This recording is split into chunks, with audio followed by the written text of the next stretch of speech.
Assalamualaikum warahmatullahi wabarakatuh.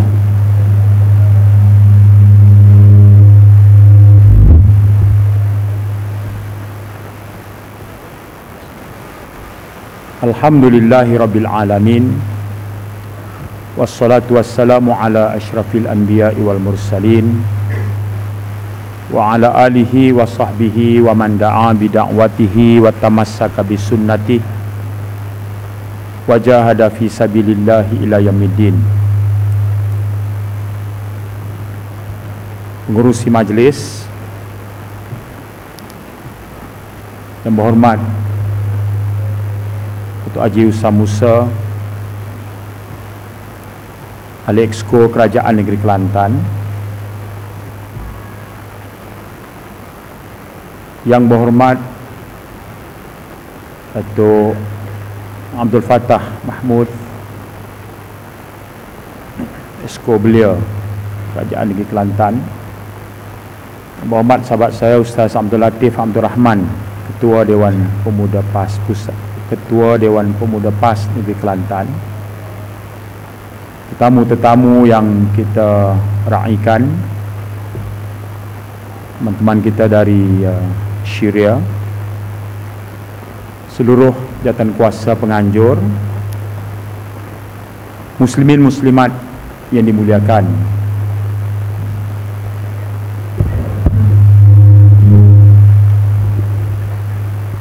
Alhamdulillah, saya bersyukur kepada Allah Subhanahu wa taala kerana hari ini dapat hadir menyempurnakan undangan daripada penganjur dalam majlis sempena kita meraihkan kehadiran rakan-rakan kita dari Syria. Kita sedia maklum Syria sedang bergolak. Betulan pengalaman pribadi saya awal tahun ini ketika menemui Menteri Luar dari Turki dan Perdana Menteri Turki Recep Tayyip Erdogan dalam satu pertemuan di Istanbul. Ketika pertemuan itu, Menteri Luar Turki Ahmet Davutoglu baru saja balik dari Syria. Selesai pertemuan maraton selama 22 jam tanpa henti, berunding beliau dengan Presiden Syria waktu itu, dan menyampaikan hasrat, bukan saja saya percaya pemimpin Turki, bahkan hasrat seluruh umat Islam, iaitu tidak mahu lagi melihat kehilangan nyawa. Pertemuan pada bulan Februari tahun ini, waktu itu korban jiwa sudah pun mencecah angka 13,000.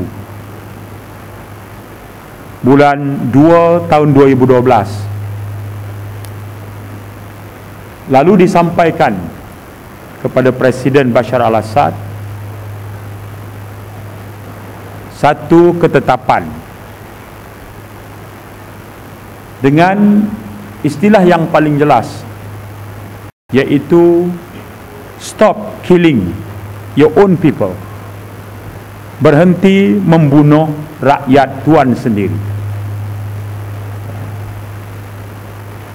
Sudah tentulah pendirian Turki pada waktu itu disambung lagi dengan dua lagi permintaan, iaitu bersedia untuk berundur diri dan kemudian tetapkan tarikh baru untuk pilihan raya supaya rakyat dapat membuat pemilihan. Ya, itu tiga perkara. Kenapa saya mulakan ucapan saya dengan memetik pandangan dari Turki?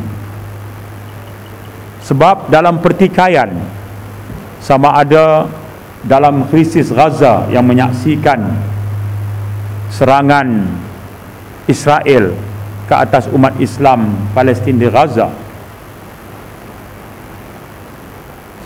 Selain daripada Mesir, selepas kejatuhan Mubarak, peranan yang dimainkan oleh Dr. Mursi dan kerajaan baru di Mesir itu sangat besar kesannya, sementara peranan yang dimainkan oleh pimpinan Islam di bawah pimpinan Erdogan di Turki itu pula sudah sekian lama diakui. Dari sudut ini, peranan negara kita, khususnya Malaysia, agak jauh ke belakang. Kita antara tahu dengan tidak peranan Menteri Luar Malaysia Anifah Aman, baik dalam krisis Gaza maupun dalam memberikan pandangan atau saranan kita terhadap krisis yang sedang berlaku di Syria saat ini. Tentunya kita yang hadir malam ini bertuah kerana teman-teman yang datang dari Syria malam ini dapat memberikan first hand information, maklumat daripada rakyat Syria sendiri dari perspektif mereka sendiri. Dan ini menjadikan majlis ini cukup bermakna. Ya. Walaupun Malaysia boleh memainkan peranan dalam meredakan krisis rantau, tetapi sebagai sebuah negara umat Islam, peranan kita di peringkat krisis khususnya yang melibatkan negara Barat dan negara Arab dan Timur Tengah, peranan kita hampir tidak dirasai. Krisis rantau, ya, kita mempelopori usaha damai di antara Mindanao dan Manila beberapa minggu lepas, yang menyaksikan kita antara negara yang menjadi moderator selain daripada Indonesia, Jepun. Ya. Ini antara negara yang ada peranannya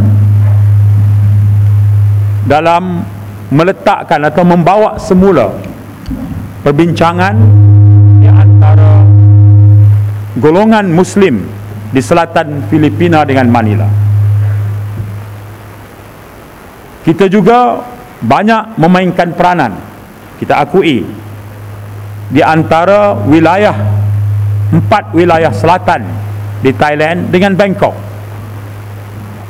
Walaupun kita boleh berbeza pendapat dari sudut beberapa butiran yang membawa kepada cadangan perundingan antara 4 wilayah umat Islam di selatan Thai sekarang dengan Bangkok yang masih di dalam meja perundingan, antara item yang diangkat untuk dipersetujui antara umat Islam selatan Thai dengan Bangkok sekarang yang belum diumumkan ialah umat Islam di selatan Thai hendaklah menggugurkan tuntutan untuk mendapat wilayah otonomi pemerintahan sendiri.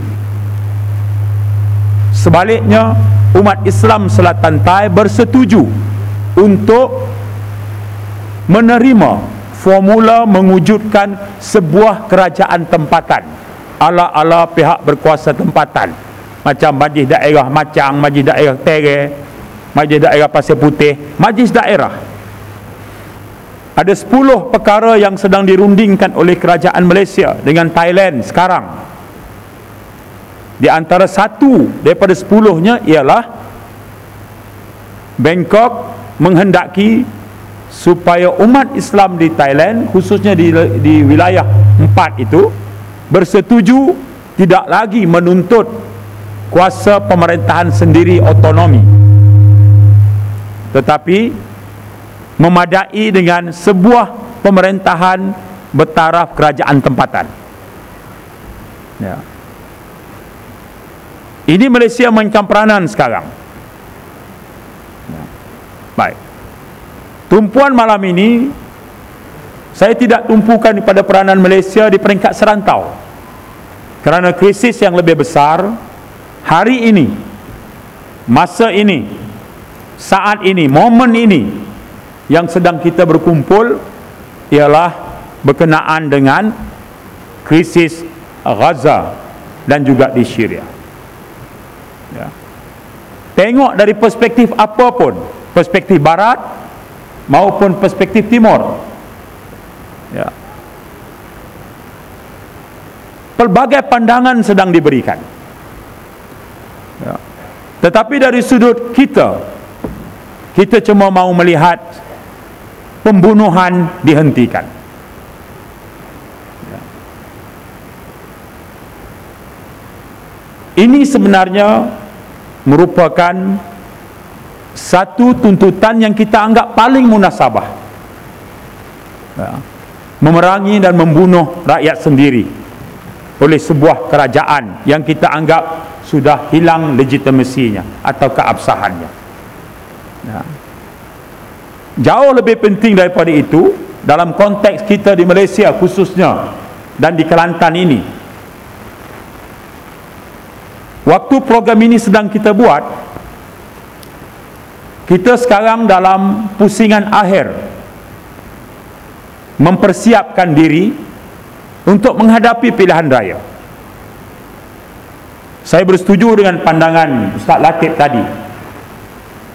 Apakah jika sekiranya berlaku peralihan kuasa di negara kita yang bermakna kita mengambil alih kuasa politik daripada sebuah kerajaan yang sudah berkuasa lebih 55 tahun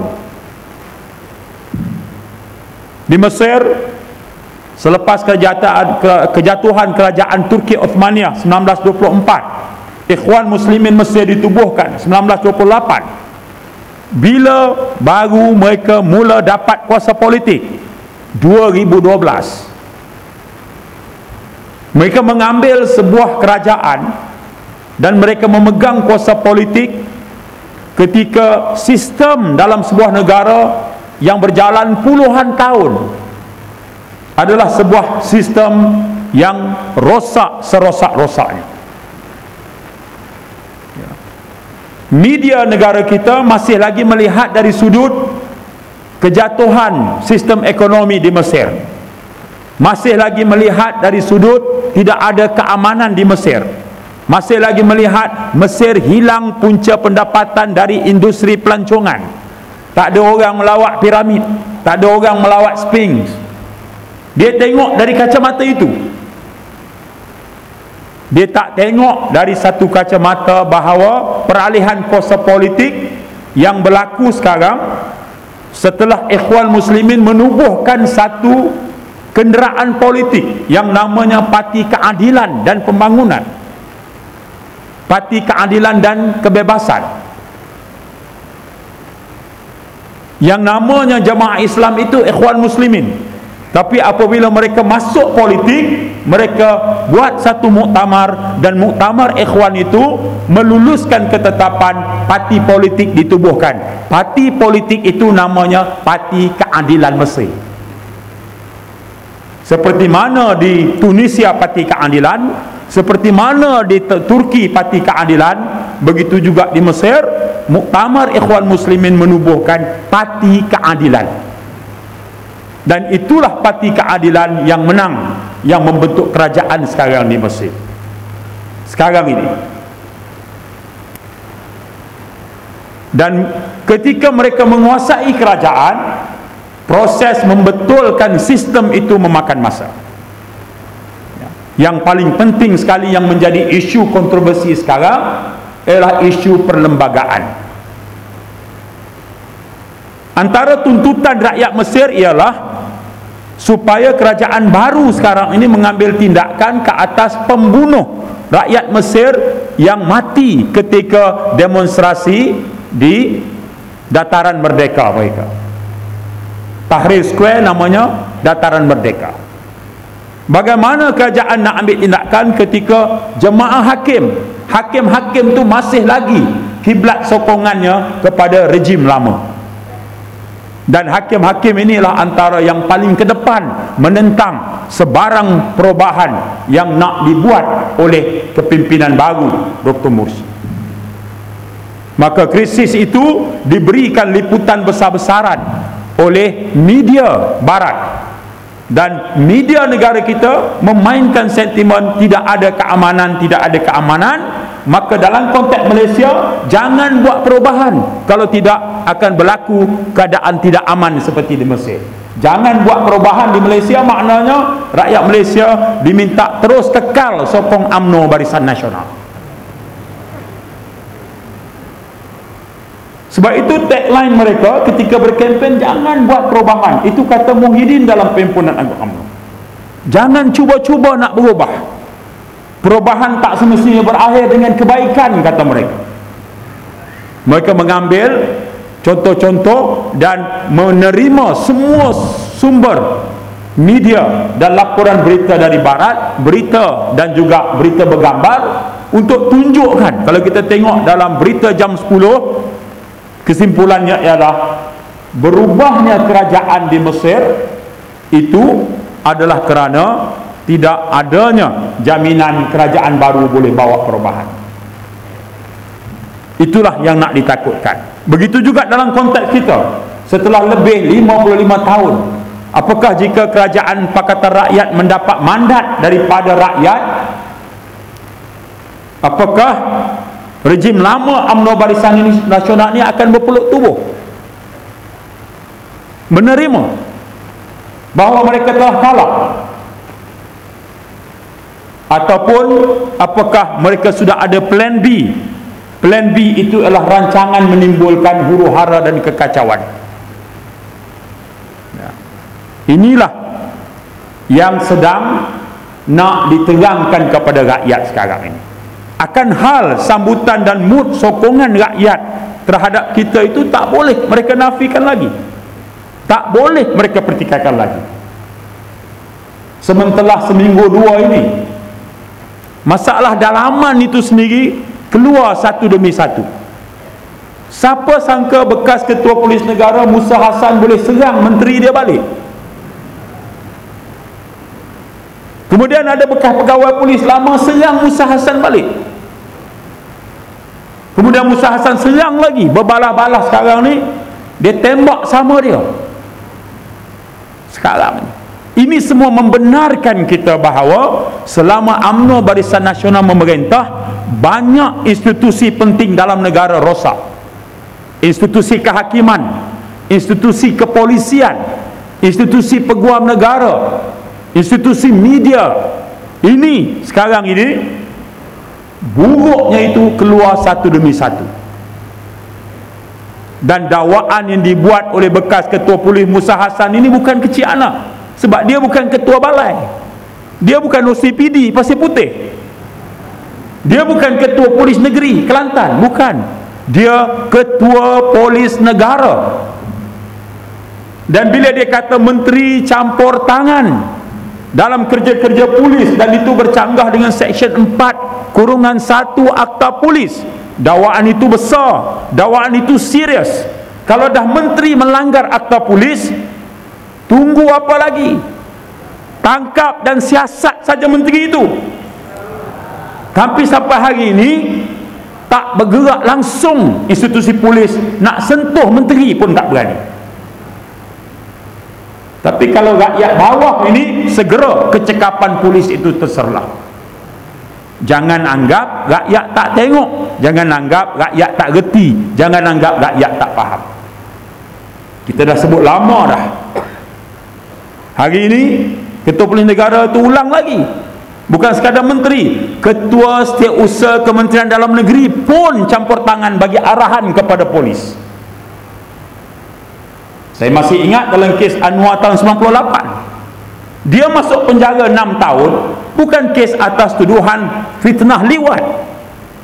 Dia dipenjara 6 tahun atas kesalahan yang dituduh salah guna kuasa. Apa yang dia salah guna kuasa?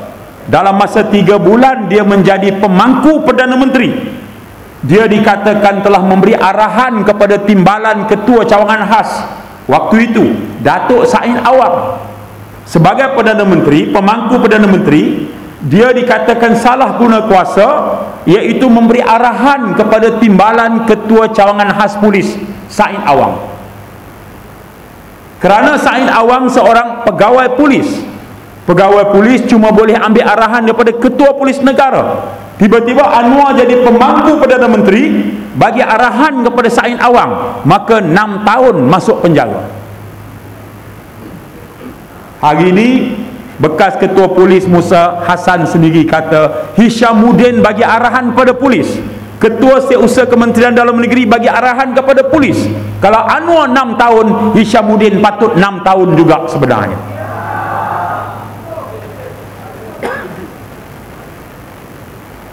Kita katakan bahawa lamanya mereka berkuasa, UMNO dan Barisan Nasional ini, rosak institusi polis itu sedang rakyat perhatikan.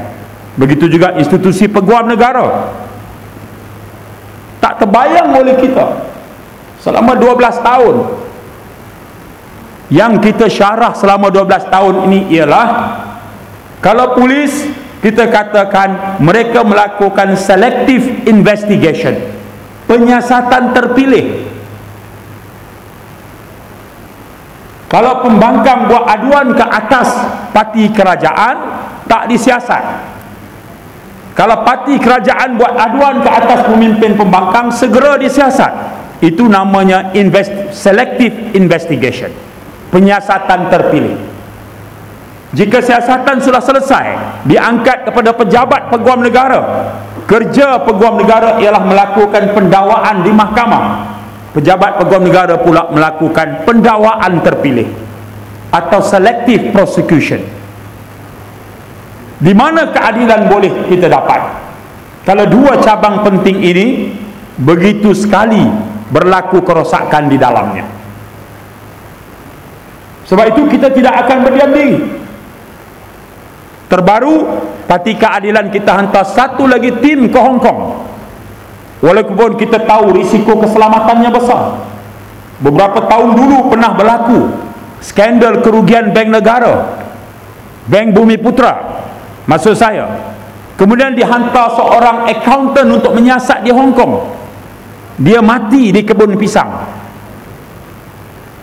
Sampai sekarang pembunuhnya tak diketahui. Bank Bumi Putra lingkup, terpaksa diselamatkan, dan hari ini tukar nama jadi CIMB, yang ketuanya adik Perdana Menteri.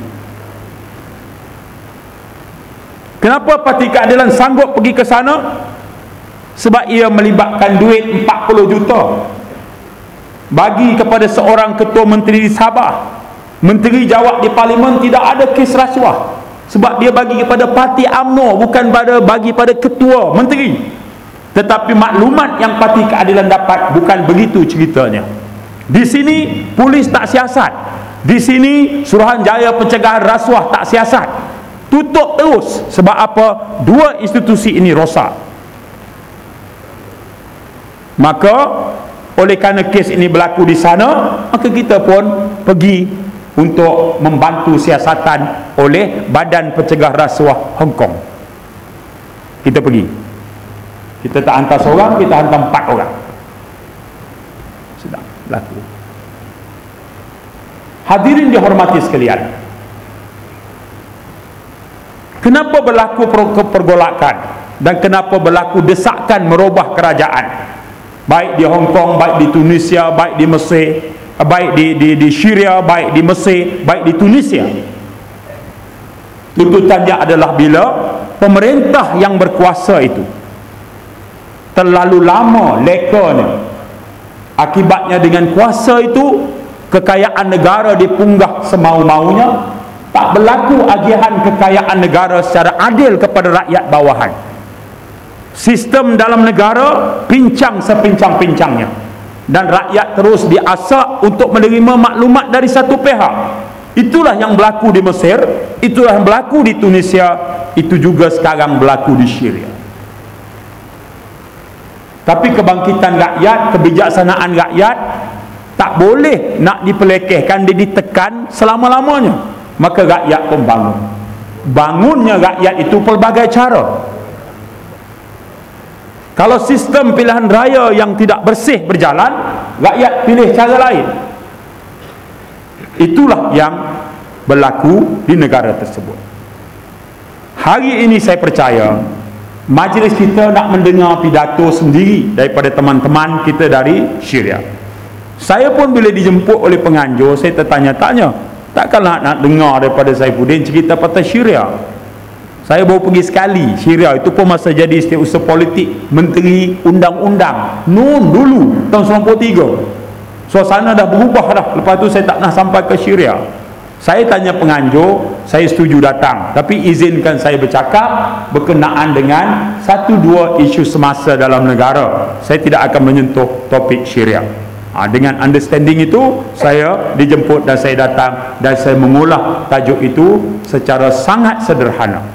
Mesej saya mudah: mendengar penjelasan berkenaan pergolakan di Syria atau di Gaza atau di Mesir.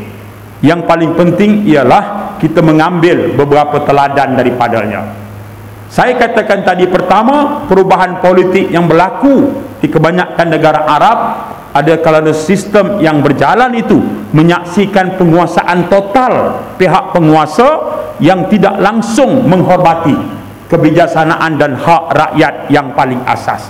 Hak berhimpun, hak memberi pandangan, hak untuk menikmati hasil negara secara adil, itu diketepikan.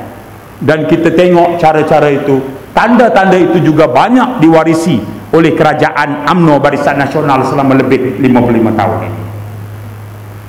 Itu pengajaran yang paling awal. Ya. Dan dengan mesej yang sederhana itu, saya mengakhiri ucapan saya malam ini, dan saya ucapkan terima kasih kepada penganjur. Seperti juga tuan-tuan dan puan-puan, saya juga menunggu ucapan daripada tokoh-tokoh dari Syria yang kita jemput hadir sama. Sekian, Assalamualaikum warahmatullahi wabarakatuh. Takbir.